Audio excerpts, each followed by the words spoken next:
This mural was painted in Ironi Art High School in Tel Aviv to inspire students to have a mission behind their art and educating them about animal experimentation industries, as well as a chance to gaze into the eyes of a squirrel monkey in order to awaken compassion towards primates.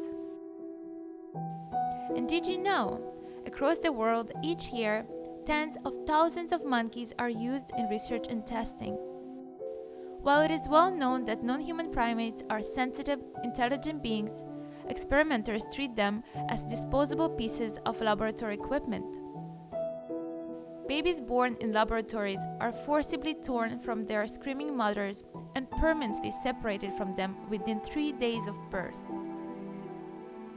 After enduring a traumatic separation from their families, primates are being put into steel cages far away from lush forests and savannas.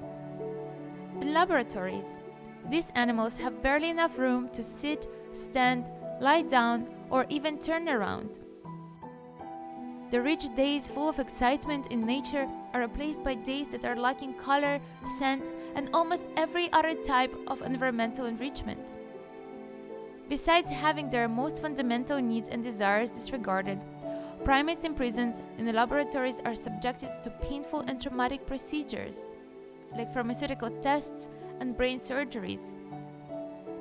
Phasing out primate use should be a priority for ethical, scientific, and economic reasons. Primates are well known for their cognitive and emotional abilities. Studies demonstrate that they have mathematical, memory, and problem-solving skills, and many feelings that we experience they do too. For example, depression, anxiety, and joy. So what we can do to help this human-like species?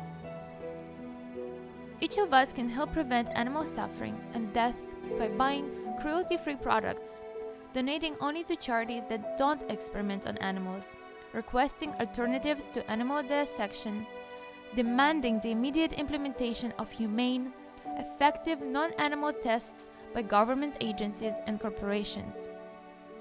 A great example of an organization is Israeli Primate Sanctuary, a non-profit whose purpose is to rehabilitate monkeys in distress. The sanctuary is now home to hundreds of monkeys. Through rehabilitation, the monkeys gain appropriate social skills so that they can join a group of monkeys of their own species, which is essential for their well-being. They are a leading example for this industry. We can only imagine how a human would have felt in their place. But they don't need to, as they live it, every single day for decades, experiment after experiment.